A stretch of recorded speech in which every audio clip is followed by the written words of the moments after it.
Welcome to the Quick Stop F1 podcast. My name is Nyasha, and you could have been anywhere in the world, but you're here with us. We appreciate that.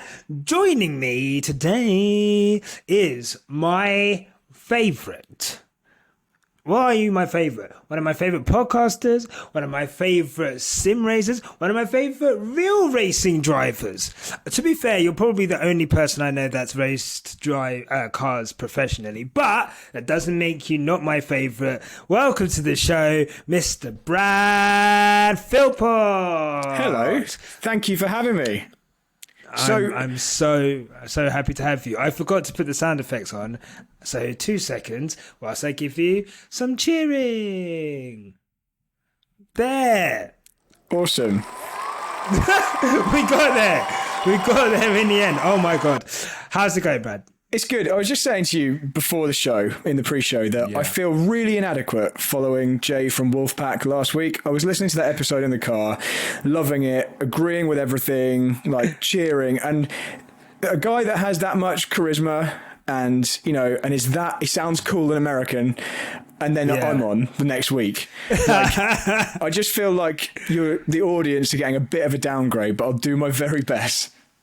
No, look, the audience love every time you're on. They love your insight, and that's why we've got you on. But speaking of the audience, if you're watching this, make sure you're giving this a like and a subscribe. If you're watching this on YouTube, give us a 5-star rating on Spotify, and don't forget to leave an Apple Podcast review.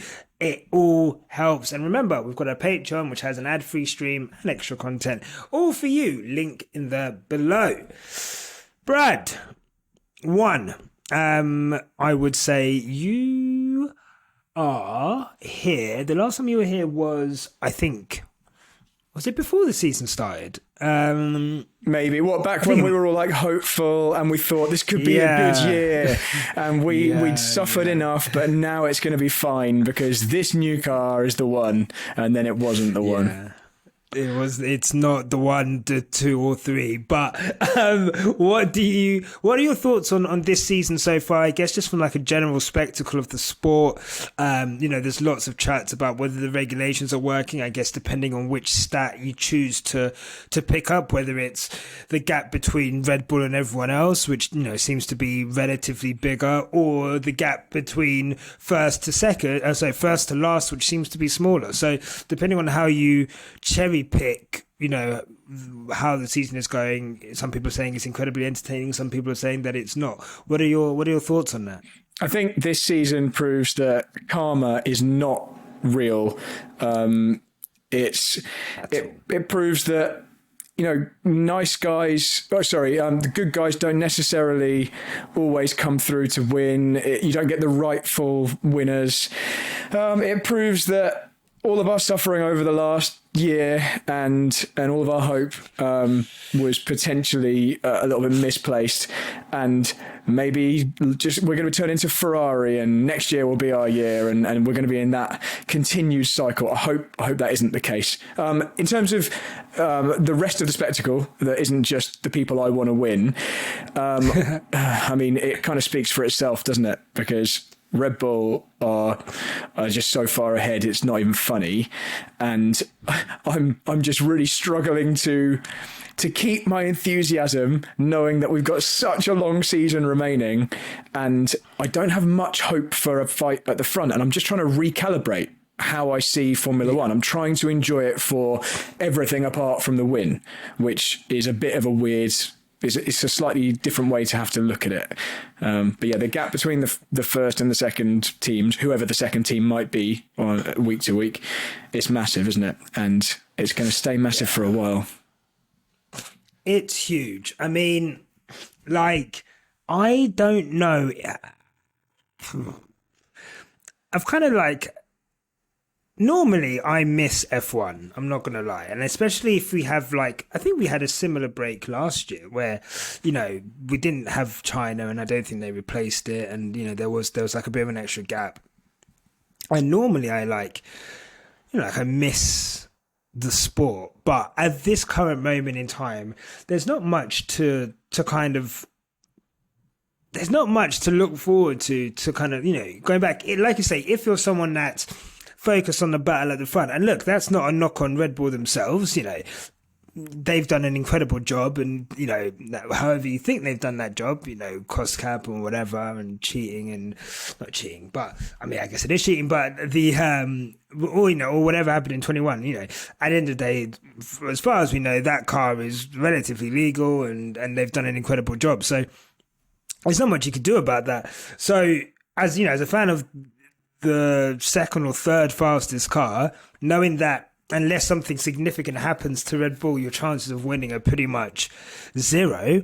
Yeah, it is a bit of a recalibration. There's not really much for me to look forward to, other than I think, making content about a race. I think 3 weeks without a race is just or 4 weeks is going to be, by the time we get to there, it's going to be like a lot of content without races. So I think that's what I'm looking forward to. But yeah, I mean, what is there to look forward to? So I lived through the Schumacher domination years. I've lived through. I've been a Formula One fan for a really long time. I've been through periods like this. I just don't think I've ever been through a period like this where I disliked the people who are winning so much. It's not just that my team or my guy isn't winning. It's that the ones that are winning are the ones I don't feel should be winning. So I never liked Ferrari. Back in the day when Schumacher was dominating with Ferrari, I never liked them, but I didn't like them because they were winning so much. I didn't have any other real thing against them. In later years, learning about their veto on the rules and that they probably did have some unfair advantages, I maybe liked them a bit less because of that. But in the period, I just didn't like Schumacher really because he was just winning so much, which is probably how a lot of people saw Hamilton and Mercedes over the last few years. But with Red Bull, I just actively disliked them for other reasons. We could list them, and you've done a brilliant job at documenting some of those reasons over the last couple of years. And so that's why it feels particularly annoying. The only kind of positive I can draw from this is Mercedes and by extension Lewis are not totally out of the picture. They're out of the championship picture or the wins picture most of the time, but they haven't slipped to they haven't done a McLaren. They've not just slipped to nowhere and they've got no hope. I think they'll finish second in the championship. I think that's a realistic, by what we've seen the last race or so.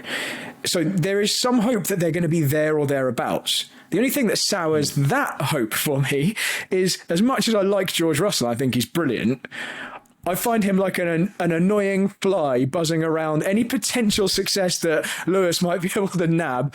Russell's just there kind of in the background to take points or... and fair play to him if he does it on merit and he's just quicker than Lewis in a given weekend, whatever. But he's just, I'm just not like the Russell fan as much as I like Lewis. So there we go.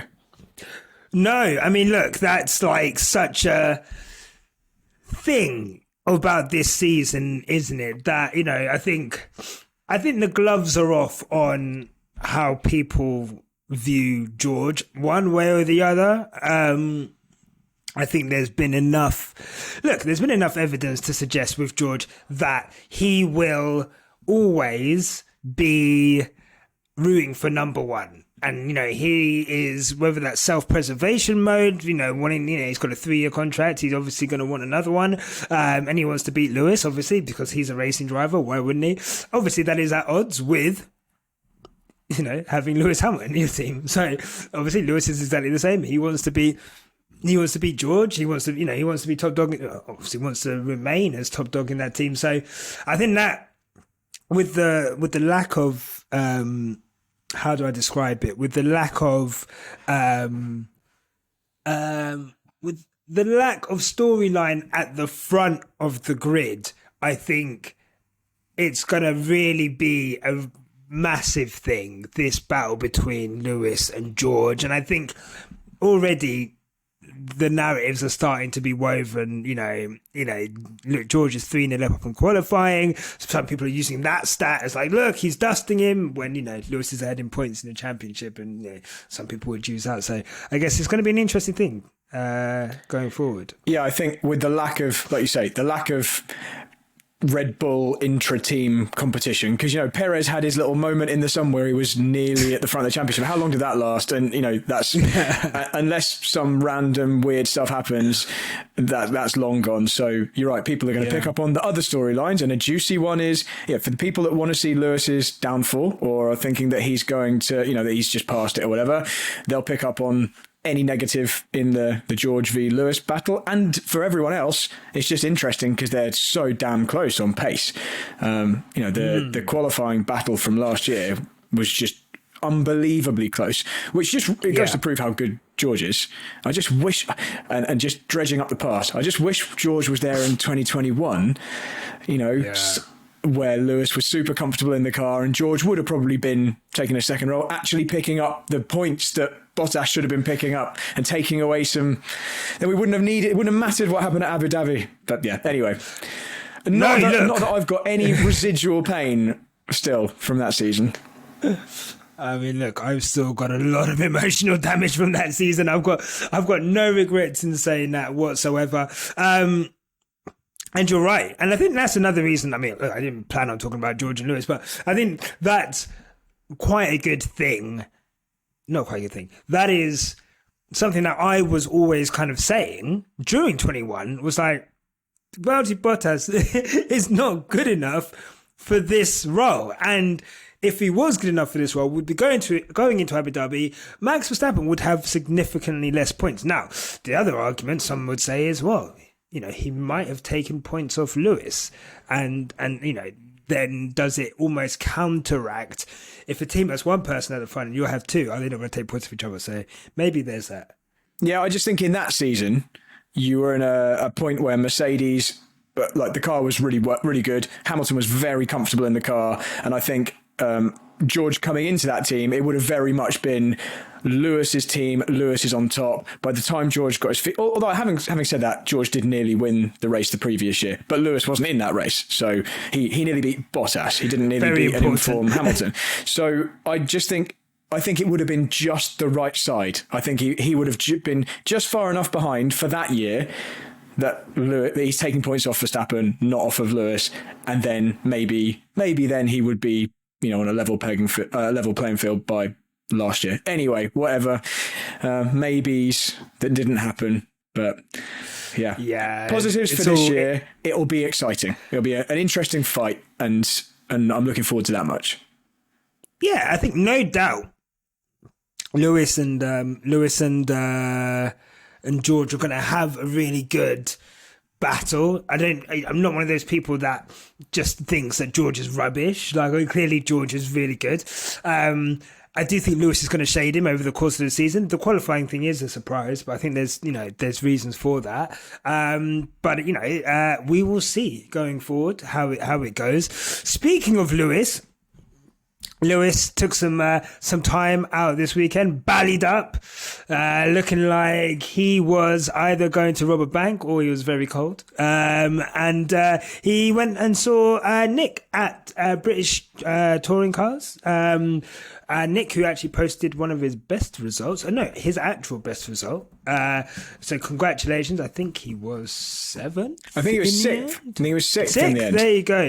Which is very good. So that's really good in a very packed field. You actually have some experience driving against Nicholas Hamilton. Yeah, so Nick works at Palmersport for some of the period when I used to work there. So we used to instruct together. And then I did a one-off British touring car round back in the pandemic at Brands Hatch at the season finale. And because of the part of the grid I was inhabiting, which was, near the back of the teens in my sole event, that's the kind of area that Nick was in as well. Nick having been in there for a few years.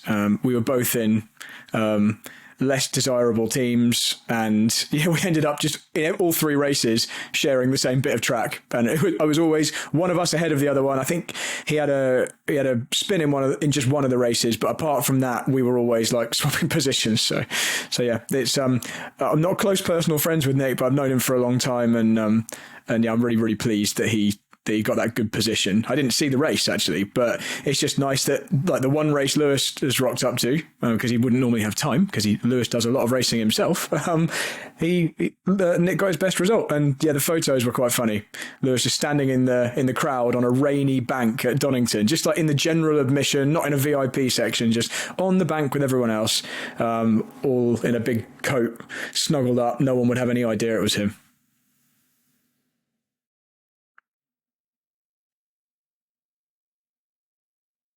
I'm on mute. I'm on mute.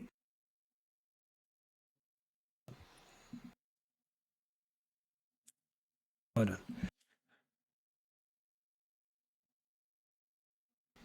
Now I can. Yes, now I can hear you. What a dickhead! Oh my god! I'm literally like, it's really confusing, the sign for mute, because then you press mute and then it's like, but it says unmute. So then you put. Yeah, I nearly did it several times. Oh, I'm not in great form at all. I'll tell you that. I can't believe I just did that. What I was going to say was, I think it was incredible. And I think, like, for those who don't know, Nicholas Hamilton has cerebral palsy. He drives a modified car that allows him, to race. I think it's just an incredible achievement, an incredible like poster for like, if you have dreams, go for it, and overcoming whatever like obstacles that may or may not coming your way. I just think that's an incredible thing to achieve that, and like you say, for him to achieve that result with his brother there, who we all know is a big influence on him, as any person's big brother would be, but let alone if your big brother was Lewis Hamilton. I just think that's an incredible advert for motor racing, and just following your dreams in general. Yeah, it's he's really stuck at it. He's been going for a while in BTCC. And this is the thing about Nick. I don't think he accepts any funding help from Lewis, because Lewis could quite easily pay for him to be in one of the very best teams, and the fact that he is never in one of the good teams, despite the fact that they're more than happy to field an extra car if someone pays, because I've seen some rubbish drivers in front-running teams when they've paid the money. So that it's not that he wouldn't be able to get into a top team, but he never is. And that suggests to me that and he's actually said to himself, he's always self-funded. He's going out and finding sponsorship deals. And I'm sure being the brother of Lewis Hamilton doesn't hurt, but it's also not a guarantee you're going to get funding. And so I think he's always turned down help in anything other than advice from Lewis. So fair play to him. Oh man, like it's absolutely incredible, and like I say, really cool to see Lewis at British touring cars. Like I say, just like John Bags Donington. He said he hasn't actually been to Donington for ages. Obviously, you can't really imagine why he would. Probably since British Formula Renault. British Formula Renault in 2003, maybe 2002. So it would have been a long time. Oh man, like it's that is a long time, isn't it? Have you ever been to Donington? Yes, I did my BTCC test there. I've never raced Donington, funny enough, but I've done a lot of testing, a lot of instructing there. Cool track, and was supposed to host Formula One instead of Silverstone a few years ago, wasn't it? And then there was a whole big saga where they went bankrupt and it went back to Silverstone anyway. So yeah, right. And I think like I remember thinking at the time that like Donington's quite short, isn't it? Yeah, it was fine in 1993. Was it 93 where Senna had that amazing first lap in the McLaren? But the cars weren't as quick. They were using the full GP Grand Prix circuit, obviously. But yeah, wasn't massive, and that's why they had plans to massively extend it for modern Formula One, and it didn't happen. So it's back to how it used to be. But yeah, good national track that. But it's just so funny thinking of Lewis Hamilton stood there in the crowd and no one knew. But yeah, right. Just there, like ballied up. Like fair play to him, man, and fair play to Nick. Where do we go next? Well, actually, at this point, I'm going to stick an advert in. And if you don't like adverts, join our Patreon for an ad-free, feed. Sorry, let me tell you now, I've just come back from a stag do. My brain is not working at 100%. Absolutely. I feel like I'm watching myself do a podcast right now. Right, and I'm sorry for my... I don't want to interrupt your advert, So if you need to insert it now, anyway, That wasn't the advert. I know that wasn't the advert, but you were about to slot it in after you finished talking. I also feel just like you. I haven't been on a stag weekend, but I feel frazzled. I've been at Silverstone all day instructing in the rain, and so I've been looking after drivers for a charity, which I can probably name drop here. It's called Spinal Track. Yeah, so it's a charity run by the FIA's Disability. I don't know what the right name is, but the person in charge of disability at the FIA, her name's Natalie McGloin. She's a paraplegic race driver herself, and it's for people with spinal injuries to drive race cars. And so I've been instructing drivers with hand controls in Golf GTI track cars around Silverstone Grand Prix circuit all day in the pouring rain, whilst probably it felt like 100 Porsches and Ferraris and other race cars were driving around with us.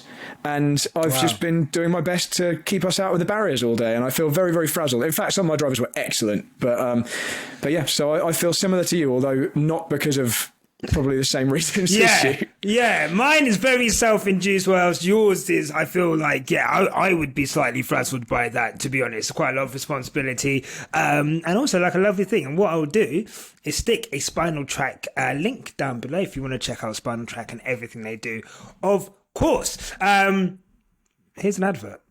Enjoy.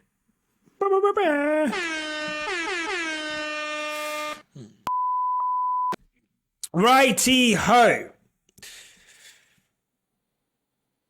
Where should we go? Let's stay with Mercedes. And there was some big news, which I saw whilst... So thank you to everyone who tagged us in this news. I was away this weekend, so I kind of took a break from Twitter. And I saw a lot of notifications, a lot of celebratory tweets announcing the news that Mike Elliot and James Allison are to swap places in the Mercedes technical hierarchy, which means James Allison no longer on his boats and hose dream. He's been brought in from the cold to assist with the upgrades and has had a big hand in what seems to be the much hyped Imola upgrade for Mercedes. I guess, Brad, what are your thoughts on this? Because there's been a lot of talk about Mike Elliott's position within Mercedes, obviously with the way that the car's gone and the concept, however you want to discuss, whether it's the floor concept or the side pods concept. He seems to have taken quite a lot of flack for that publicly. I guess, is this like an expected move? Is this something that you kind of thought might happen, or what are your thoughts on it? So this obviously comes with the caveat that I obviously have no insight into the inner workings of the Mercedes technical structure, but my thoughts from my armchair position are that obviously Mercedes have been doing some soul searching. They don't feel like the direction they've gone in has been the right one in the last, since the new regulations came in. Although I just want to point out, if Red Bull weren't so dominant, we'd be thinking, this Mercedes is pretty good. We talk about how great the Aston is, but really the Mercedes is about as good, almost identical, maybe slightly quicker some tracks. So without Red Bull being this giant leap ahead, Mercedes are actually kind of fine, but by their own standards, that's not good enough. And so it's natural that the person who's been heading up that concept, and we've said the word concept to death, but the person who's been in charge of the technical department during this period might face the chop or a reshuffle. James Allison has got a history of being a really well thought of technical director. Obviously used to work for Ferrari, various other teams, and was, I think, reasonably important in the latter years of Mercedes' dominant years, and has been off seemingly doing what every technical genius tends to do, which is go and design boats for some reason. They just get bored of Formula One and go and do like America's Cup. I don't know why. And so I'm not surprised. I don't know whether it will make a massive difference, because as with all these things, the person at the top, they're not the one, although they might guide the direction, they're not making all the decisions. They're not the ones on the ground designing every individual part. I think Adrian Newey for Red Bull said he only designs, himself only designs like a piece of the front suspension. It's more that they're there as like a guiding force. So I would imagine well before Allison was back working in the factory every day, if that's what he's doing now, they probably had identified certain areas and were already working towards them. But it doesn't hurt if you've got someone who has been seen to maybe have failed or just not quite done the job. To have someone fresh in to just head up the department might just keep everyone positive and focused, and so that's my thoughts really. It's difficult to know specifics, but I'm not surprised, and I don't think it's a particular negative. I mean, look, what is crazy is that the change has come about as a result of Elliot himself revamping, or I had a review, I'll read it out here. Mike has led a review of our technical organisation to ensure we have the right structure to deliver sustainable success in the future. And, James Allison is going to report into Mike Elliott. So I find it hilarious that he's removed himself from the role.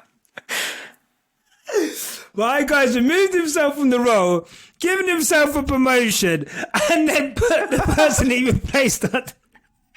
Nah, that is incredible. Fair play. Look, that is failing upwards if I've ever seen it. Yeah, but that's brilliant.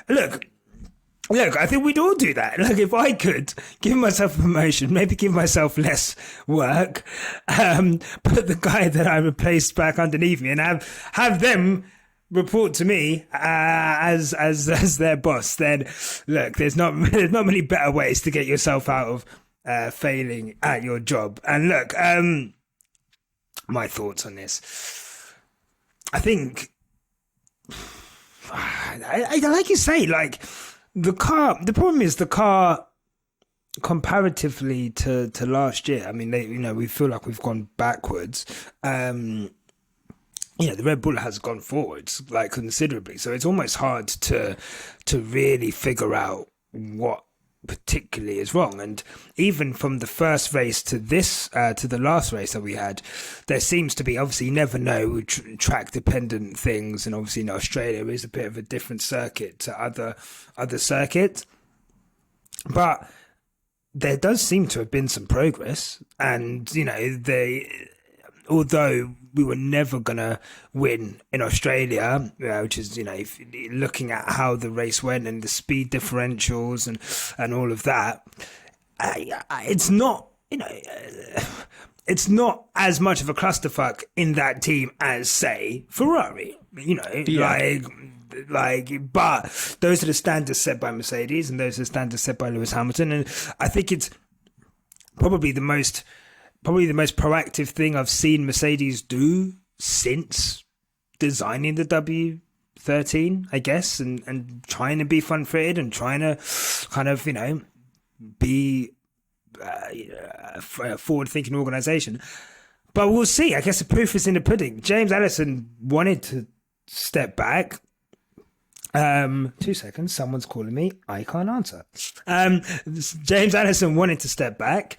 And, that's fine. So, him coming back, I hope that, he's in the right mental space to want to step back in, and that, his ideas and things that he wants to do work for the team. And I guess we'll see. I can't really celebrate it until some good stuff happens. And, Toto was already kind of rubbishing the Imola upgrade after the first race of the season, saying, well, 3/10 isn't really going to give us anything. So I'm not particularly excited for the Imola upgrade, but we'll see. I guess we'll see.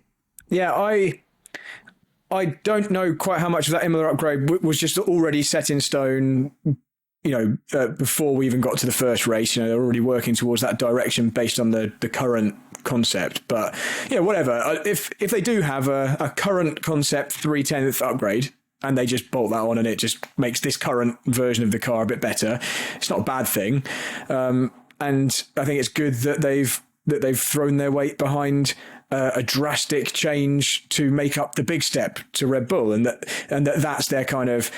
That's their target, and that they're not just happy with second. I'm glad that's their attitude. It's a shame that it's another season where they don't have a chance in the standings. But it's, if anyone can do it, Mercedes can do it. Out of all the teams that aren't Red Bull, if you were going to back a team to be able to come through on a big technical change mid-season and who have the resource, I know everyone's restricted on resource, but who have the strength in depth to do the analysis. Mercedes have effectively come through this year and last year with a completely flawed package and still been better than basically every other team, with heavily restricted development because of their previous championship positions. So if they're able to be second quickest and snapping at the heels of the clearly the best car when they've got it completely wrong, having some time to reflect and think about it and maybe come back a bit stronger might be a really good thing. So who knows,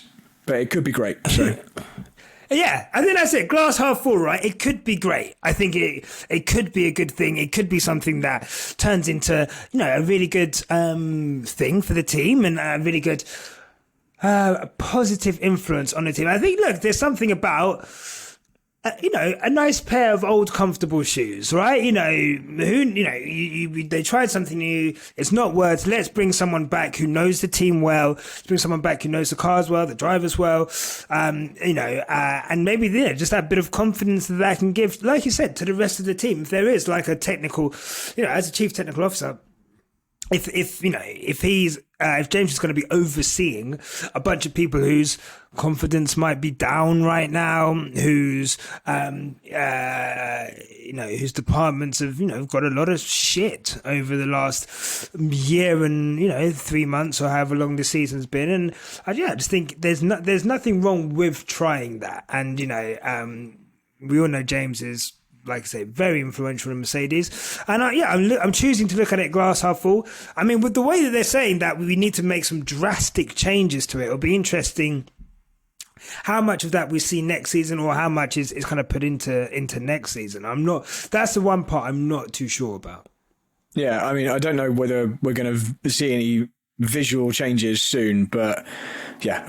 One team we will see, and I don't want to really talk about them for very long because I find them super boring right now. One team that apparently we will see some big changes potentially this weekend will be McLaren, because I think the fruits of their giant overhaul, the reason that their car looks so basic this year, will look so much like last year's car, as I'm sure you know, is because they realised quite early that they'd screwed up, and so they were working on an upgrade package from well before the car was launched, and that's this weekend is when that's slotted to come in. So visual changes there. I don't know whether we're going to see anything like that from Mercedes this year. I hope we do, just because it's interesting, and then we get some kind of idea if they're now headed in the right direction. My only fear is that in order to make up the time to Red Bull, they might have to be a bit slower before they're faster to have a concept which isn't as well developed, but then very, very quickly make progress. But yeah, let's see.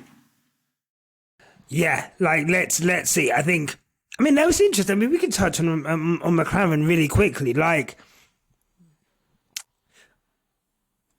It's been bad for ages. It's been for a hot minute now. It's been bad, and I feel like it's crazy, right? I mean, maybe because expectations aren't as high with McLaren as they are with Mercedes, right? But I just don't see the same amount of vitriol or passion towards a team that looks pretty rudderless from the outside looking in. And of course, you would expect that the changes that come, things can only get better for McLaren. So you would assume that the changes they put in place for this weekend coming up are going to be good and will work, but there's a chance they it's not going to put them into podium places. It's not going to put them where Aston Martin are. It's going to put them, let's say, further good. Maybe they'll be able to fight with Alpine. Maybe they'll be able to, but Alpine don't want to be where Alpine are, and I think Alpine are another team that are looking to go aggressive this season with their update package. So, I mean, what are your thoughts on McLaren? And I guess what we're seeing from them, look, commercially they're great, and Zach Brown will always be able to, I think they've got like 47 sponsors or something. But what are your thoughts on Zach Brown, McLaren, and I guess where they find themselves this season? I guess where Lando and Oscar find themselves, and Yeah, I think the start of this season, they've been suffering because of how early McLaren realised they got it wrong, and how they basically just shut off development on this current car that we're seeing now. And so I think what we've seen this year so far isn't really reflective of what we're going to see for the rest of the year. Once this upgrade package comes, which the problem with this is that this upgrade package was instigated by the person who eventually got sacked anyway, James Key. So they didn't have confidence in him to keep him. And this upgrade package was, largely developed under his watchful eye. So I don't know what to say about that. But anyway, they're saying it's going to be quite a big step forward. The positives for McLaren are that they've got rid of Ricciardo, and Piastri is way more capable of driving modern F1 cars than Ricciardo. And so at least Lando's now being kept on his toes. At least they've got a solid handle on where they are with both cars. They scored points with both cars at the last race. They're not quick enough to score points, but they have a pair of drivers who are good enough to take the spots when they become available, and that probably wouldn't have been the case with Ricciardo. Aside, Monza aside, and we can't just cling on to that's very much an outlier in the couple of Ricciardo years.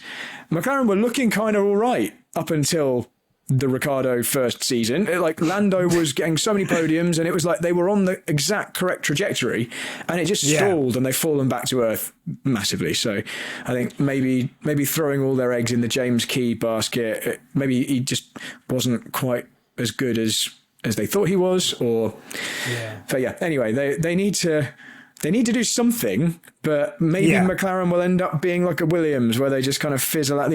They cling on to the former glory for long enough, and then eventually they're just one of the bottom two teams. Hopefully that isn't going to happen, but again, we'll see. I'm not a giant fan. I find them a kind of a little bit meh, which won't be a popular opinion because a lot of people love McLaren. No, I mean, look, I'm the same. Obviously, I've got fond memories. I used to support. They were always like my second team, I would say, with McLaren. So when I was a kid, I obviously got into F1, and when I was a kid, I actually supported Michael Schumacher. Michael Schumacher was like my favourite. I think I liked his name. I liked the first full season I watched. I think I watched a bit of 95. Well, the first full season I watched, fuck me, it's so long ago. It was 1996. I think we're probably about the same. I think you're a little bit younger than me, aren't you? But I think so, yeah. I think our first proper season of taking it seriously is about the same. 96, I remember sitting and watching it.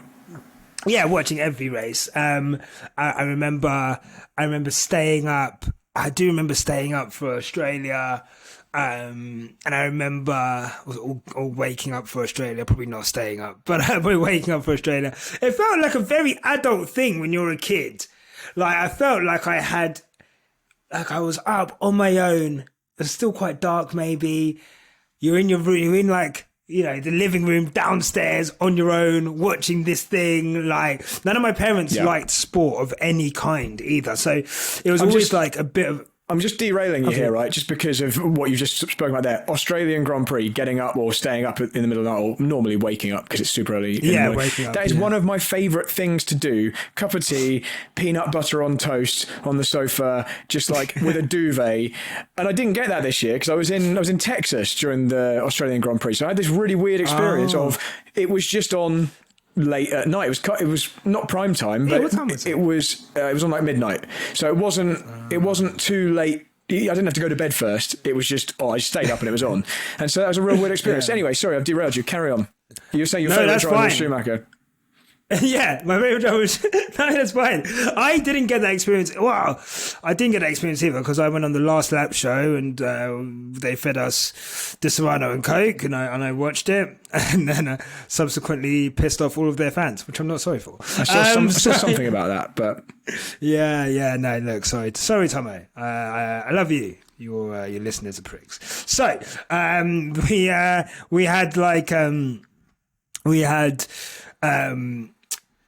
Schumacher was my favourite, even when he was not good. Like Schumacher was like not my favourite. He was my favourite, as in like not in the fastest car in Ferrari. But Williams, I never liked Williams. Like I never had an affection for Williams. Maybe because they were going against Schumacher, but I never really like had an affection. McLaren felt like a cooler team. Like it felt like they had like I liked Mika Hakkinen. Like when he was going against Schumacher, I like the West livery. I think it's one of my favourite liveries. So yeah, I've always had like a bit of a soft spot. And then obviously Hamilton comes in, and then McLaren are my team for like however many years, 5-6 years. So I just think that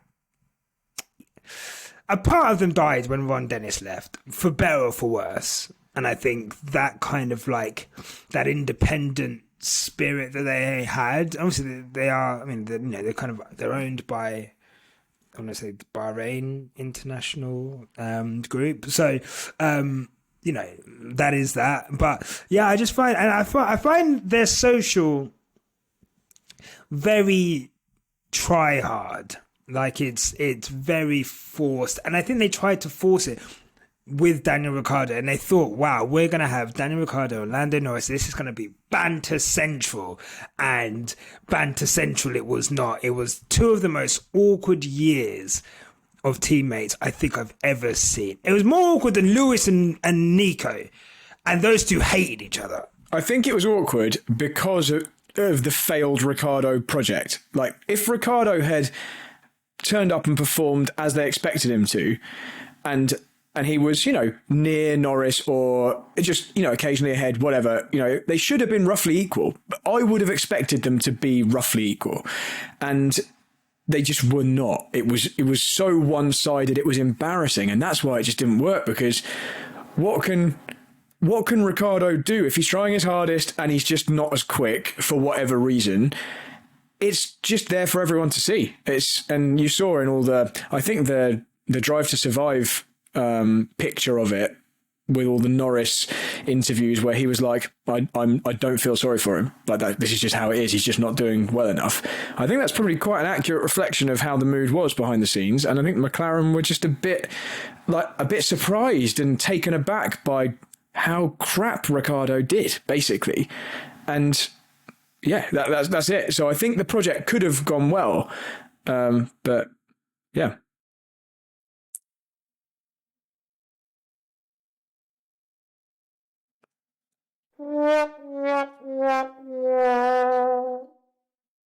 Can't believe that I set that up and didn't even have myself off mute. I just can't. I don't know what's going on today. This is a poor performance on my part. I'm giving a Daniel Ricciardo-esque performance today. And in that, I'm going to blame my tools. I just can't get to grips with this car. I don't know. Can't get to grips with this.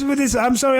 It's quite funny, actually. Ricciardo says that he has come out recently and said that scarcity of free F1 seats doesn't scare me. He knows that there's not many top teams that are either going to be looking for new drivers or have a seat available for 2024. But, he's gone on to say that he is, this was what my favourite part of this post was. It doesn't scare me. It's always been like that. And I knew this was going to be a risk, obviously removing myself from a seat.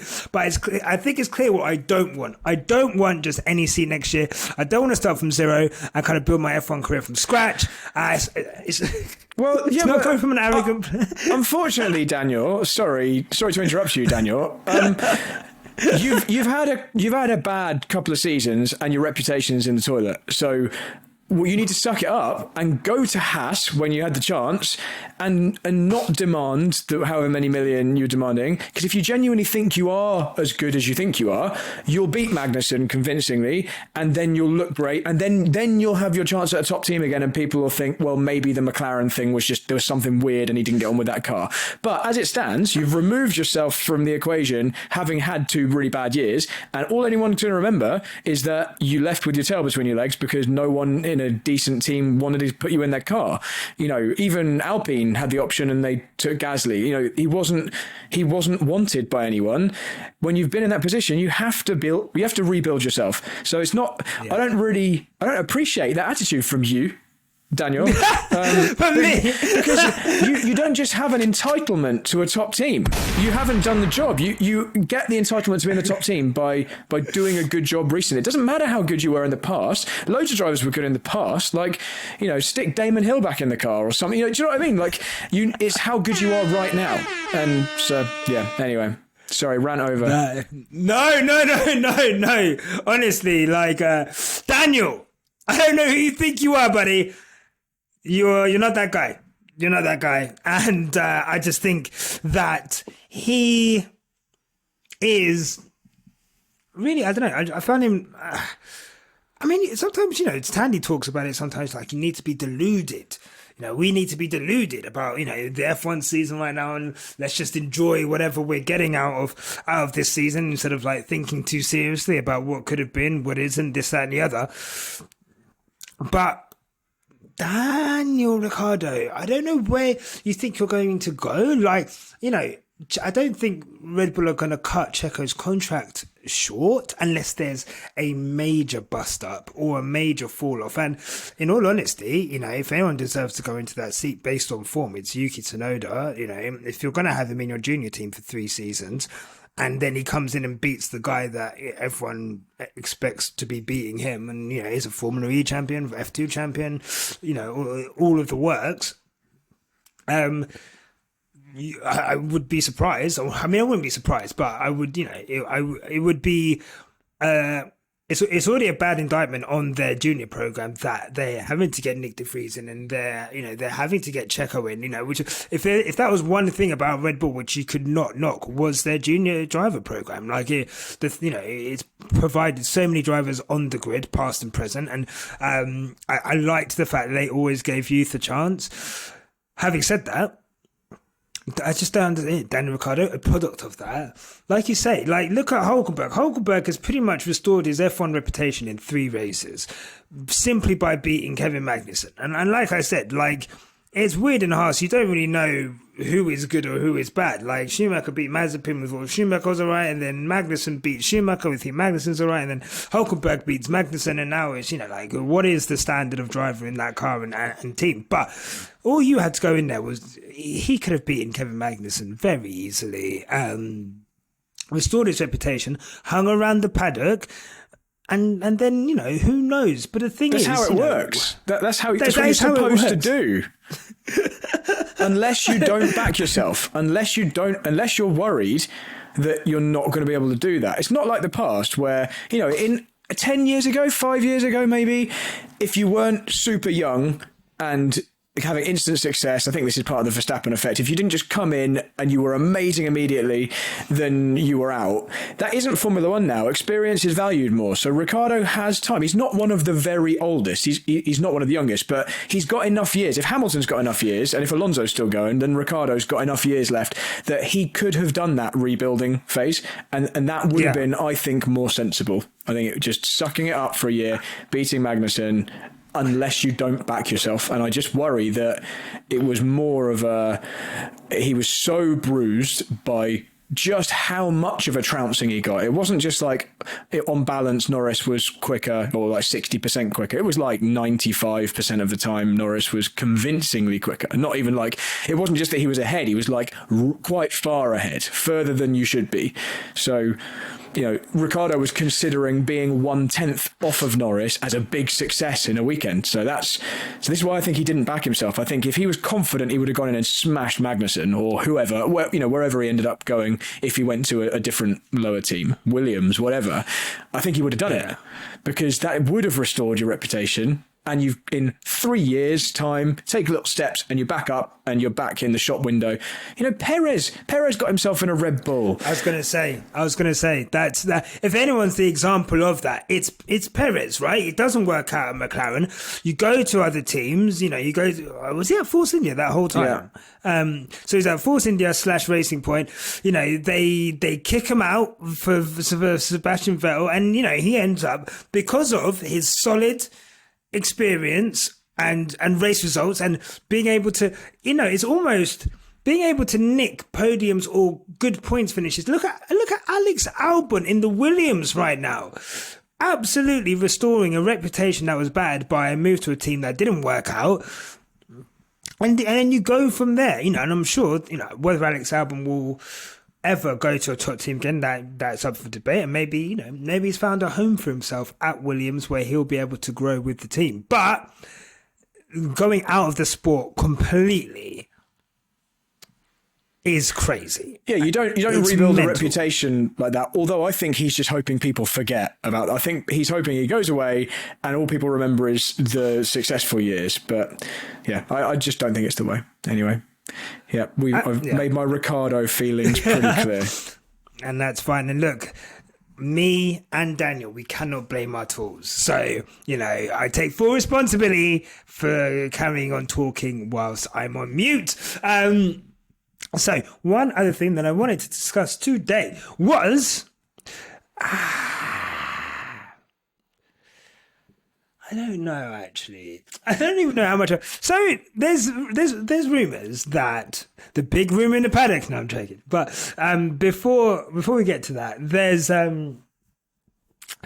talks that's coming out of Italy. Personally, I think this is just a lot of people being bored. But people are saying that Charles Leclerc has been talking to Mercedes. It's an open secret that Mercedes are lining up Charles Leclerc for that seat should Lewis go. And obviously, the longer that Lewis Hamilton doesn't sign a contract with Mercedes, the more that these rumours are going to pick up pace. I guess, you know, let me just ask you, do you have any kind of belief in those rumours? I think that Leclerc for Hamilton, if Lewis decides to retire, if and when he decides to retire, I think Leclerc's a great shout for that seat. I don't know who else I would consider putting in except Leclerc, to be honest. I feel like the bad parts of Leclerc's performances in the last year and a half or so largely stem from Ferrari failing him and him having to try extra hard to make up for it, or being frustrated that the car is nearly quick enough and then isn't quite quick enough, or breaks down, or Ferrari making terrible strategy calls or whatever. I feel like a positive environment like Mercedes, if Mercedes get their act together and provide him with a decent car, I think it'd be a great home for Leclerc. And I think a Leclerc and Russell partnership would be awesome. I just don't see Lewis making that decision to retire yet. If Lewis sees any opportunity that Mercedes are going to sort themselves out, he's going to be there as long as it takes for that. I think the Lewis retiring time would be if he went and won another championship, or if it was just a prolonged period of Mercedes sucking, which I don't think is going to be the case. So, but with that aside, if there was an open seat at Mercedes, Leclerc, perfect, great, get him in the seat. Yeah, it's interesting, isn't it? I can't think of, if I had to put someone from the sport into that car, I guess it would be between between Lando and Charles. Lando's another great shout, actually. Lando is another good shout, to be honest. Now I don't know who I'd choose. I think maybe the only problem with Lando is he hasn't had the opportunity to prove for once and for all that definitely he's the guy. But I'm pretty confident that Lando is as good as anyone. I think Lando is essentially Verstappen in a McLaren. So I think the performance gulf between Lando and Ricciardo was bigger than the performance gulf between Verstappen and Ricciardo, with all the caveats about, you know, Verstappen was new in the team, etc., etc. Yeah. And maybe the McLaren didn't suit Ricciardo. But I think Lando is the real deal. and just doesn't have the opportunity to show it. I think I'd still take Leclerc though, because I prefer him. I think he's nicer. So yeah, what I was going to say was the relationship between George and Lando, I think it's clearly kind of broken. I don't know what's happened there between the two of them, but how close they were, during basically when George was at Williams and Lando was beating him, the relationship was great. And I think once George has gone to Mercedes, and it's probably very much focused on that, and Lewis Hamilton's got him in a simulator for 20 hours a day whipping him, and I'm sure George doesn't have time to do as much sim stuff anymore, whatever, iRacing. I think that I just think, for all their intra-team rivalry, I think George is Team Lewis and Lando is Team Max. And there we go. That's my reasoning. Yeah, no, yeah. That's the case. If they were to go out to dinner, that would be the groups they'd go in, I think. Yeah, I think so, 100%. And I think I don't trust that intra-team battle to not get very toxic.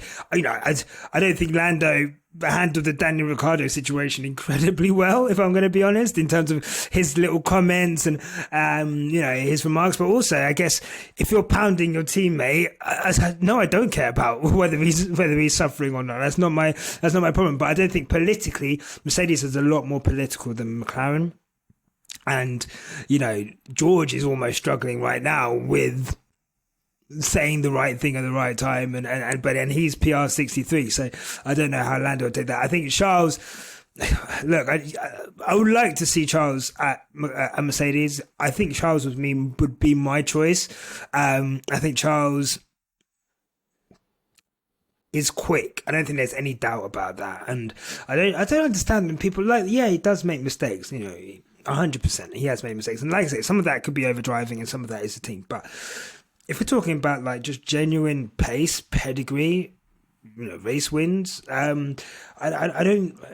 don't see who else. Because unless you want to put all your eggs in a George Russell basket and get someone to essentially be a number two to George, I don't think we're at that stage where we can trust George to that level yet. So I think you've got to get another number one driver in, fight it out. And let's see how it goes. But I don't think Lewis is fucking retiring. One, I don't think Lewis is going to Ferrari. People, stop!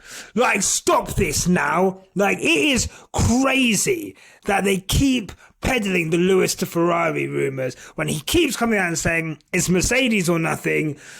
Lewis won a whole world championship and hadn't signed a new contract. I don't understand. It's fine. These things happen. I don't doubt that there is some negotiating going on, but I don't know. I'm just going to choose to take Hamilton at his word. I don't think he's going to go to Ferrari because I don't think Ferrari suits him as a team. And two, they're shit right now. I just don't get it.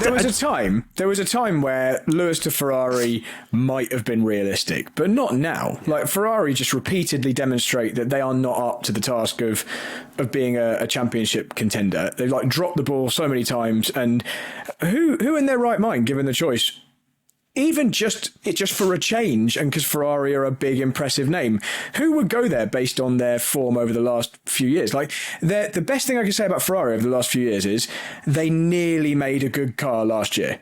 But it was only good when it was so unreliable it was launching engines and then they had to turn it all down and all that. They are just not a desirable team. They don't have the gloss that they once had. I don't think Ferrari will win a championship for quite a long time. There's certainly, all the while, Mercedes are still involved and Red Bull still taking Formula One seriously. Ferrari aren't in the hunt for a title for me, and Lewis isn't stupid. So, yeah, I don't think. I think there was a time where he might have seen it as an attractive place to go. Maybe when Vettel was challenging for a championship, that Ferrari, he might have thought, well, if Vettel can nearly beat me in that car, I will be miles ahead in that car. Maybe he would have been attracted to, but not now. No, not now. I think, like I say, if the fallout from 2016, let's say Nico had stayed, maybe Lewis goes to Ferrari. But again, look, they had Vettel in at that point in time. So it would have been interesting to see, if that option was there. I just don't think at this current moment in time that it's something that, he would go to. he's got all of these, directives, and he's supported. Lewis Hamilton is more than a racing driver right now. I think people need to understand Lewis Hamilton is a brand. He is a philanthropist. He is looking to leave a legacy which is bigger than the amount of wins he has and the titles he has. Because let's be honest, he's done basically more than everyone in the sport on that level. Once you've achieved it all, and of course, obviously, there's the World Drivers' title total, which some would say he has 8. Obviously, the record books say otherwise, unfortunately. Well, Felipe Massa wants to make it 6. So is that... I don't know whether you've read that. I just read today that he's fully lawyered up, and Massa's like, he's really pushing on with this. Singapore 2008 means that Massa somehow should have been champion kind of thing. So, yeah, what do you think about that? Is Lewis going to have dropped behind Schumacher instead of being level with him? I mean, Brad... What do you want me to say? I mean, he's not even clutching at straws right now. I don't know what Felipe Massa is Mufasa hanging off Pride Rock, like praying for Scar to pick him up. I don't understand. Brother. Nothing's gonna happen. One, they removed Renault from. No, they haven't removed Renault from that. Did they remove Renault from that champion? From the what did they do? No, they penalised the people involved. So the race results stood. So Alonso still got the race win. That's still in the record books. Yeah. But Pat Simmons and Flavio Briatore were banned from F1 for a period of time. But I'm pretty sure, and I haven't looked into this, I haven't taken this super seriously, but I'm pretty sure if anything was going to change, Alonso would lose the race win, and I'm pretty sure whatever happens to that result in that race, wasn't Massa either out or at the back because he drove off with a fuel hose attached. So the correct thing... You can't go, as we've found out in recent years, you can't manipulate certain things after the race is finished. The FIA are not, they're happy to manipulate things during the race, but once it's in the past, they don't want to change it. And the thing they'd have to change would be to, I don't know how Massa could possibly get enough points that he then would win. I kind of feel that maybe I need to look at exactly what the result ended up being, but I've got a feeling that he was out of the race. So Alonso not winning won't have made Massa win the championship. Like that's what the correct penalty would be to take away the win from Renault and Alonso because that team cheated. But aside from that, like he's really, like you say, clutching at straws for sure. But I mean, look, anyway, it's funny. It's amusing. It's funny as fuck. I mean, look, he actually, like I say, he drove. He had a botch pit stop, went out to finish outside the points with Hamilton finishing in 3rd place. Right, so it would have promoted. So if they remove Renault, it'll give Hamilton more points and mean that he definitely wins, and it doesn't matter what happens to Glock on the last corner of Brazil. So what's he on about? Yeah, I think he wants the whole race voided. And look. That just isn't how it works. You would void a race. So I'm going to get on my high horse here. You would void a race if the organisers had done something wrong. So, for example, Abu Dhabi 21, I think there's a legitimate case to say that race could have been voided because the organisers did something well outside of the actual regulations. That wouldn't have helped Hamilton. Verstappen would have still won the championship. But I think I still would have gone away with a slightly better taste in my mouth because it would have felt like they'd acknowledged that, we did something which wasn't allowed. It would have, again, if they had done that, it probably would have it wouldn't have been the right thing, but I would have understood it. That wasn't the case at Singapore 2008. You don't void everyone else's points because one team cheated. You remove that team from the standings. That's how sport works. You don't say, oh yeah, that Renault who won the race cheated, therefore everyone's disqualified. That isn't how it works, Massa. So the most he could hope for would be that Renault and Alonso would be removed from the standings, which they probably should have been, and all that would have done is give Hamilton more points. So he's being deluded. He's been very deluded. And also, I just want to say that the 2008 Singapore Grand Prix is a classic example of how shameless F1 are, because they still are like, well, Fernando Alonso, his best race win has been when he come from 15th place. And like, that is unbelievable.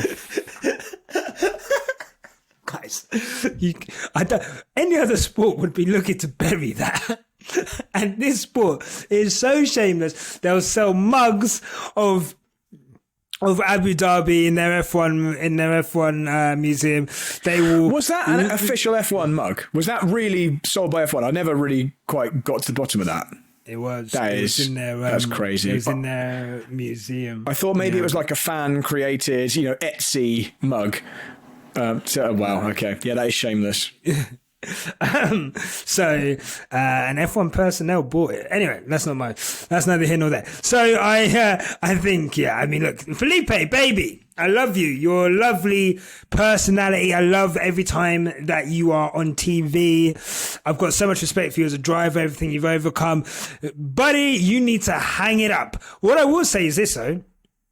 He is taking him to court because Eccleston has conceded that both he and former President Max Mosley knew about the incident in 2008 and intentionally kept it a secret to protect the sport, knowing that investigation would have affected the outcome of the title race. I mean, for me, you would, like I said, you would expel Alonso and whoever. And then, I still don't see anything from what you've just said there that would suggest that if Mosley and Eccleston had allowed an investigation, if they told anyone about it, made it public, allowed an investigation, yes, it would have affected the title race. It would have handed the title to Hamilton. That's what would have happened. So I don't understand what Massa's point really is. Yeah. Have I ever told you a Felipe Massa anecdote about when me and Massa spent an hour or so on a bus together, sat next to each other? No, please.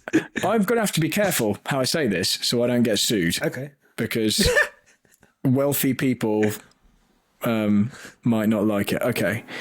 Race of Champions. They probably don't listen to this show, to be fair. So. Race of Champions 2015. The thing that I've probably blabbed on about loads of times. There's a point where they're bringing in all the drivers into the stadium to wave to the crowd and stand on top of an open top double-decker bus and wave. And so we were all on this bus, and I was sat next to Massa. That's just the seat that I had, or he came down next to me, whatever. And behind us, Jenson Button was telling a very rude story about a thing that had happened to him when he was on holiday. This was when he'd just broken up with or divorced, or was going through divorce with his wife, Jessica Mishibata, I believe. Yeah. So he was obviously out on some kind of crazy bachelor weekend. Yes. He was telling this story. This is a terrible anecdote because I can't tell you the details. I'm going to tell you the details offline, but I'll just give the clean version. He told a story, and it was so graphic and unsuitable for broadcast that Massa actually stood up in his seat, turned around and said, am I allowed to swear on this show?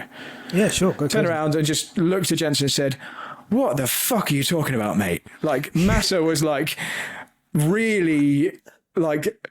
He wasn't like angry. He was just like, oh my God, Jensen, you can't say this stuff. So there we go. That's wow. Well, look, you join our Patreon. I'll tell you what Jensen said later on. Lovely stuff. Well, look, I mean, if you want to hear, you can become a patron of Quick Stop F1, and Nyasha will email you the story. I will not, because I don't want you to get into any trouble. But join the Patreon. What I would say is, Massa, go after money. Like, you've got more chance suing them for like damages than getting the championship back. Like, don't worry about that shit. quickly then, oh, fucking hell. Fernando Alonso and Taylor Swift. I mean, now we're talking. This is okay. The real Formula One news. This is why I came on. Fernando, he is definitely officially dating Taylor Swift. That's true. That's a true fact. You heard it here, 50th, because it's all over the news. It is crazy. Like, I don't think that's come from anywhere reputable. I genuinely think that the power of F1 Twitter is that something can take hold and two people break up with their partners around the same time and end up like someone just makes a rumor about it and it's true. And if it is true, I don't give a fuck. But it will be quite funny. But I don't know. I don't even know how to report on this. So I think what's happened is, and I woke up to this on Twitter and just was trying to get to the bottom of it because I really thought this was real at first, and it's because of the way it was reported. And it was an article on roadandtrack.com, I believe. Basically, someone had written an article on a pretty reputable website about the rumours. And so they picked up on some social media rumours, which I don't think were very big. They then wrote an article about it. The article had a bit of a clickbaity headline. I can't remember exactly what it was, but it was something like the F1 story I didn't expect to see. They didn't make it completely obvious, or it definitely wasn't obvious in the title, that this was not substantiated and was just a rumour gone mad. And because of that, I saw other people, notable people, sharing this same article. And then it kind of grows legs and becomes a thing all of its own, and I can very easily see how people would think it was real. You know, celebrities, unexpected celebrities do get together. There's loads of people who I know from totally different areas that I wouldn't realise they were couples, but they are. Who does Weekend Update? Colin Jost, and he's on Saturday Night Live. He's married to Scarlett Johansson. Stuff like that, you know, like celebrities who are like, you wouldn't necessarily expect to be together. I do think Fernando Alonso and Taylor Swift are quite an extreme example of that. And I think here's the story. Here's the magical happy ending. Because of the rumours, they then do meet each other at some kind of event because they just get put together. They actually do fall in love, and we have this celebrity F1 couple. You know, Lewis and Nicole Scherzinger, you know, they're very, very different worlds they're from, and there we go. They got together. And she was tall as well, I think, wasn't she? I can't remember. She is. Race drivers are quite small. She's very tall. Yeah. So I've just got tissue in my beard. I don't know. Thank you. So yeah, like I just I think, look, Fernando Alonso will do anything for some attention, and I don't know, like he's clearly just hired a very good social media admin because they're doing all the transitions on his videos. He's got songs, hip hop songs, with the N-word blasting all over him. Fernando, I didn't know you listened to this shit. But they've clearly got someone young in there, and he's put out the TikTok today of him listening to famous Taylor Swift song Karma, and giving a little wink. And I'm not going to lie to you. If Fernando Alonso is happy, then I'm not happy. So actually, I hope that he's alone, really upset, not happy with his personal life. I hope that the breakup is doing him real bad, real dirty. I hope it affects his driving. And fuck him. Join. So I don't feel quite as strongly about Fernando, but I totally understand. The only reason I don't feel as strongly about Fernando is because he's old, and I like the older drivers continuing to do well, because that means I'm not necessarily completely washed up, and he's one of only two F1 drivers who are older than me. So that's the only reason that he has my kind of vague occasional support. But yeah, I think I agree with you in most areas. No worries. Look, let's wrap it up now. We've got Azerbaijan coming up. We've got first sprint race of the season. We still don't know if the changes that they were planning to bring in for this sprint race are going to happen. But I guess quick thoughts on Azerbaijan, sprint races, no sprint races. What are your thoughts? I'm famously well against sprint races. Not a big fan. I don't want to just sound like I'm a complete purist and I just want it to all stay the same. It's not like that. I just think they suck. I think the reason Formula One races are interesting is because of the length and because we all know Formula One cars don't race very well. They're not touring cars. They're not very good at having battles and races. That's just not, even with the rules tweaks for the last couple of years or the big rules changes, they're still not amazing at racing each other as race cars go. Very, very fast race cars with short braking distances and lots of aero just don't tend to be good at battling. What makes an F1 race interesting is the way the strategy plays out over a long-ish period. And sprint races are basically like just having the first stint of a race. And the first stint of a race is just as it's beginning to get interesting, and then at the end of that, then we start seeing it all play out. So I just think they suck, and I don't think they're the answer. I think they are a symptom of Liberty's drive towards being exciting for the sake of being exciting without actually having real substance and value behind it, and I wish they didn't exist. So I don't really care what the tweaks in the sprint race format are. I wish it would die, and if they are going to have them, I wish they would have them at every race, so at least it was consistent and it wasn't just obviously an occasional gimmick. I wish there was like some format and they just had it all the time, and then at least I could get used to it as, well, this is just Formula One now. We have a sprint race like MotoGP. Not that I don't know MotoGP. I don't watch it, but I did hear another podcast talk about how they are doing it at every round, and they just sprung that on the teams just before the season started. That would be kind of okay. I still hate it, but at least it'll be consistent. I think it's really amateur for a professional series to have different formats at different races as we've got, especially when they don't even know what the bloody format is before the race weekend. No, look, I'm going to give you a little gunshot for that, because honestly, that is, I just don't think, I don't mind sprint races because you suck too. You're wrong. Yeah, fair play. And look, wouldn't be the first time. Just agree with me. Okay, you know what? Brad is right. Sprint races suck. No. And look, you're right. The format itself sucks. As in, I don't think they are what they are advertised are. It's false advertising. It's not a mad dash to the finish. 20 cars going at it, battle and tongs, hammer and tongs, sorry. It's, it's a first stint. There's no tyre changes.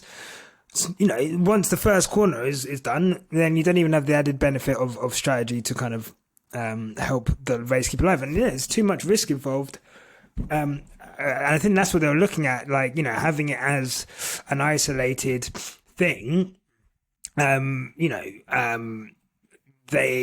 So people are willing to take more risk with, whether they try and overtake people, because it's going to be kept as like an isolated thing. But they don't know if that's even going to be a thing yet. So I'll tell you what they don't avoid overtaking each other mainly because of the risk. That's like a small element of why you wouldn't go for a move. But generally, the reason they don't overtake each other is because we have a qualifying system where we start the fastest person at the front and the slowest person at the back, right? So naturally, it's hard to have overtaking when you're already in pace order at the beginning. And the other reason they don't overtake each other is because it's hard to overtake each other in Formula One. That's just the nature of it, and that's why it's interesting having the strategy, because there's an element you can overtake people without having to actually pass people on the track. I also think the other negative, and this has been done to death, but I'll just say it anyway, just in case anyone hasn't heard this. If you have had a bit of an interesting qualifying session where some people are out of position for whatever reason, the sprint race just puts them back in the boring order, ready for the main race. So any interest you would have had from the strange qualifying session is out of the window, or it's at least mainly back to normal by the end of the sprint race. So it actually makes things worse, in my opinion. And the argument that, but wouldn't you rather have a race than a practice session? it's not a real race. It doesn't count. Like, it's only small points. It's not. I would rather have a practice session, because practice sessions are awesome for different reasons. Because if you're at the race itself, you can watch from various corners. You can wander around. Practice sessions there's no pressure to be watching every bit. You can still see Formula One cars go around the track. You still get that experience, but you can kind of take a wander, see from a couple of different corners, whatever. If you're watching on at home and there's a practice session on, you can treat it like like a lot of us treat testing or whatever. Or, I listen to practice sessions, but I don't have to be sat in front of the TV staring at it. That's Sunday or qualifying on Saturday sometimes. But yeah, so anyway, I'm not necessarily right. I'm right for me. This is how I feel. Yeah. But, and I appreciate I'm an old F1 fan now, so maybe I'm not the target audience. I remember back in the day, Bernie Eccleston just cared about old men watching, and now I'm nearly an old man. I want it to be about me, and it's not. Bring him back. Look, I think it's a commitment. I think like having to fucking be there and watch something on a Friday afternoon when a lot of people are at fucking work, for fuck's sake. Like, do you know what I mean? Like, so there is that. There's also. But I think for the people there, it's obviously better to watch qualifying than it is to watch practice. But I think they're putting the cart before the horse. So yes, okay, let's switch up the format, to help the people, to help monetize at the races and get more eyes on the TV. But unless you then put a bunch of regulations where the cars are wider, the cars are heavier, it's harder to overtake, and so if you're just going to have if it's harder to overtake in an hour and a half, then it's going to be hard to overtake in half an hour. Like, I worry that we end up in a situation when we keep going down this route, and this is just the listeners don't need to hear this, but I'm just going to rant for a moment anyway. I worry that we end up in a NASCAR situation where you have things like stages. So we already nearly have this with the way that the race directors are so trigger happy on red flags safety cars or whatever. Yeah. I'm obviously completely fine with them using those safety measures when they're required, but it's no coincidence that in recent years we've had an enormous uptick in the number of safety cars and red flags. There's very, very clearly been a mandate or some decree by Liberty or whoever's making the decision that use these more often because they generate excitement. And I think Australia was a bit of a culmination of that. But I worry that we get into a NASCAR situation where the race never is allowed to just play out as a complete race. You have stages and then they bunch everyone back up again. And then you have another stage and you bunch everyone up again. And we end up with just such a different sport to the one that I certainly have lived most of my life enjoying, that I end up having to go and watch something else, and I don't really want that. I want it to at least be a sport. I just don't want it to be so artificial that we're having to come up with things. I find it interesting enough. The thing that makes it interesting is let the rules play out as they are now with the way that we've got the resource restrictions and the budget caps, and enforce them. So it's really bad if you break the budget caps, and eventually, over a number of years, everyone will be quite similar because it'll be impossible to outspend other people, and you'll end up with 10 or hopefully 12 or 13 really close teams, and then you don't need any gimmicks. You just let the races run as they currently run, and you've got loads of really close teams. That's how it should work, but I feel like we're so eager to have it now. No, it's still not quite exciting enough yet, so we'll just have to keep changing stuff. I don't want that. Yeah. That's my feelings. Look, you know what, Brad? That's why, you see, you always put yourself down like, oh, I'm not interested in it. And look, you've just delivered a soliloquy there that I actually almost convinced me that I'm 100% against sprint races. And now I'm up to 90%. Purely for the fact that because I think I don't mind practice, and I don't know. And going back to the safety car thing, oh my god, what was that? Going back to the safety car thing, and the fun element of it, I think if they were just upfront about it and just if they, like I say, every time someone goes in the wall, it's gonna be a safety car, whether we can get it out or not. Done. Doing every time someone retires, there's gonna be a red flag. Whatever. I'd rather they just said it than again, pissing on my shoes and telling me it's raining. Don't lie to me, bro. Like, and you know, try and generate fun out of situations where there's just no need for it. IndyCar is a great example of that, right? You know, when you watch IndyCar races, and those of us who have Sky Sports F1, we've got the ability now to watch every IndyCar race live. So I'm a bit more up to speed on this than I would have been in the past. I do watch them. I really enjoy watching IndyCar. It's really good racing. I love IndyCar. Every time I put it on, I'm like, it's incredible. When you have loads of cars that are all really similar to each other, you get good racing. It's unbelievable.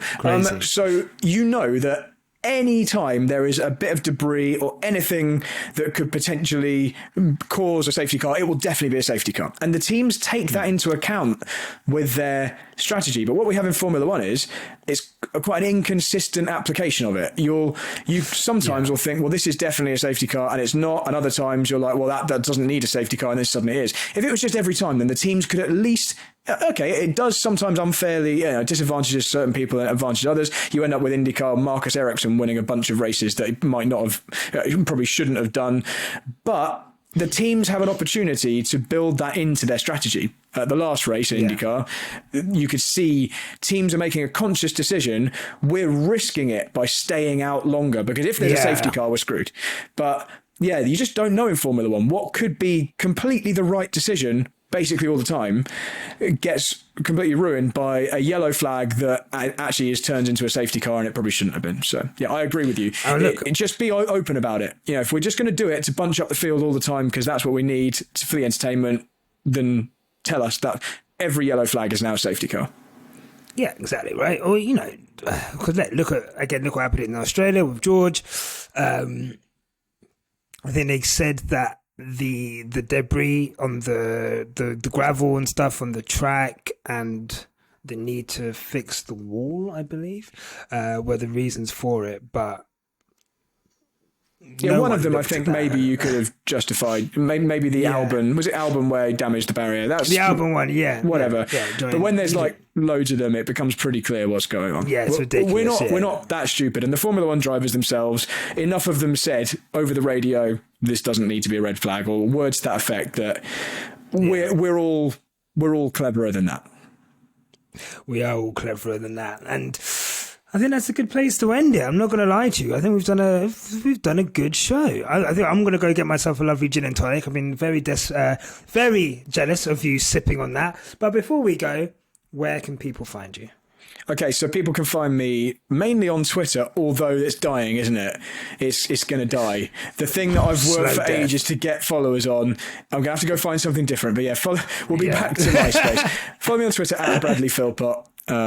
See if I can get to 20,000 followers before I have my account deleted or have to go. You can follow me on YouTube or go and subscribe to my YouTube channel as well. I'm not really producing a whole lot of content at the moment. There's a lot of real life stuff and work and whatever. But if something interesting happens in a Formula One race that I feel people need to hear my opinion about, if it's a racing incident, we haven't really had much of that to discuss recently, but I will make a video about it, and I've got a load of those from last season on my YouTube channel, so just search for Brad Philpot on YouTube and see why for certain Perez crashed deliberately at Monaco last year and stuff like that. I do remember us having a little chat about that before, actually. Yeah, that's maybe what we spoke about on the last episode, to be honest. Yeah. But the podcast? So, right, let's tell you about the podcast. So you very kindly came and guest appeared on the Full Chat F1 podcast, which I'm not going to encourage your listeners to go and subscribe to, because it's kind of died. Now, I'll just explain. So it's you don't have to. I can cut this out. No, it's fine. No, it's died not because of lack of listeners. It was actually we were getting really encouraging growth each week and enjoying it.